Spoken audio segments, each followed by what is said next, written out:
एक पंडित जी थे। वे रोज घर घर जाके भगवत गीता का पाठ करते थे। एक दिन उन्हें एक चोर ने पकड़ लिया और उनसे कहा, तेरे पास जो कुछ भी है मुझे दे दो। तब वो पंडित जी बोले कि बेटा, मेरे पास कुछ भी नहीं है, तुम एक काम करना, मैं यहीं पड़ोस के घर में जाके भगवत गीता का पाठ करता हूँ। वो यजमान बहुत दानी लोग हैं, जब मैं कथा सुना रहा हूँगा तुम उनके घर में जाके चोरी कर लेना। चोर मान गया।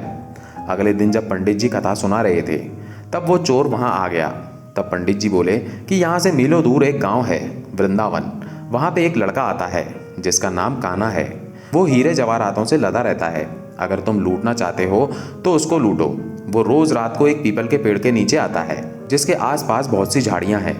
चोर ने ये सुना और खुशी खुशी वहाँ से चला गया। वो चोर अपने घर गया और अपनी बीवी से बोला कि आज मैं एक कान्हा नाम के बच्चे को लूटने जा रहा हूँ। चोर वहाँ से ये संकल्प लेके चला कि अब तो मैं उस कान्हा को लूट के ही आऊँगा। वो बेचारा पैदल पैदल ही टूटी चप्पल में वहाँ से चल पड़ा। रास्ते में बस कान्हा का नाम लेते हुए वो अगले दिन शाम को वहाँ पहुँचा जो जगह उसे पंडित जी ने बताई थी। अब वहाँ पहुँच के उसने सोचा कि अगर मैं यहीं सामने खड़ा हो गया तो बच्चा मुझे देखकर भाग जाएगा, तो मेरा यहाँ आना बेकार हो जाएगा। इसलिए उसने सोचा क्यों ना पास वाली झाड़ियों में ही छुप जाऊं। वो जैसे ही झाड़ियों में घुसा, झाड़ियों के कांटे उसे चुभने लगे। उस समय उसके मुंह से एक ही आवाज आई, कान्हा कान्हा। उसका शरीर लहूलुहान हो गया, पर मुंह से सिर्फ यही निकला कि कान्हा आ जाओ, कान्हा आ जाओ। अपने भक्त की ऐसी दशा देख के कान्हा जी चल पड़े। तभी रुक्मणी जी बोली कि प्रभु कहाँ जा रहे हो, वो आपको लूट लेगा। प्रभु बोले कि कोई बात नहीं, अपने ऐसे भक्तों के लिए तो मैं लुट जाना तो क्या, मिट जाना भी पसंद करूंगा। और ठाकुर जी बच्चे का रूप बना के आधी रात को वहां आए।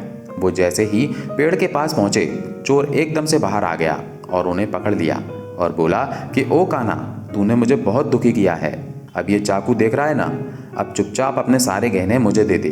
कान्हा जी ने हंसते हुए उसे सब कुछ दे दिया। वो चोर हंसी खुशी अगले दिन अपने गाँव में वापस पहुंचा और सबसे पहले उसी जगह गया जहाँ पे वो पंडित जी कथा सुना रहे थे। और जितने भी गहने वो चोरी करके लाया था उनका आधा उसने पंडित जी के चरणों में रख दिया। जब पंडित जी ने पूछा कि ये क्या है, तब उसने कहा, आपने ही मुझे उस कान्हा का पता दिया था, मैं उसको लूट के आया हूँ और ये आपका हिस्सा है। पंडित जी ने ये सुना तो उन्हें यकीन ही नहीं हुआ। वो बोले कि मैं इतने सालों से पंडिताई कर रहा हूँ, वो मुझे आज तक नहीं मिला, तुझ जैसे पापी को कान्हा कहाँ से मिल सकता है। चोर के बार बार कहने पर पंडित जी बोले कि चल मैं भी चलता हूँ तेरे साथ वहाँ पर, मुझे भी दिखा कि कान्हा कैसा दिखता है। और वो दोनों चल दिए। चोर ने पंडित जी को कहा कि आओ मेरे साथ, यहाँ पे छुप जाओ। और दोनों का शरीर लहूलुहान हो गया और मुंह से बस एक ही आवाज़ निकली, कान्हा कान्हा आ जाओ। ठीक मध्य रात्रि कान्हा जी बच्चे के रूप में फिर वहीं आए और दोनों झाड़ियों से बाहर निकल आए।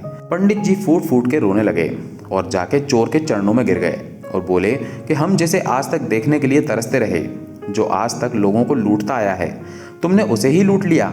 तुम धन्य हो, आज तुम्हारी वजह से मुझे कान्हा के दर्शन हुए हैं, तुम धन्य हो। ऐसा है हमारे कान्हा का प्यार अपने सच्चे भक्तों के लिए। जो उसे सच्चे दिल से पुकारते हैं तो वो भागे भागे चले आते हैं। जय श्री कृष्णा।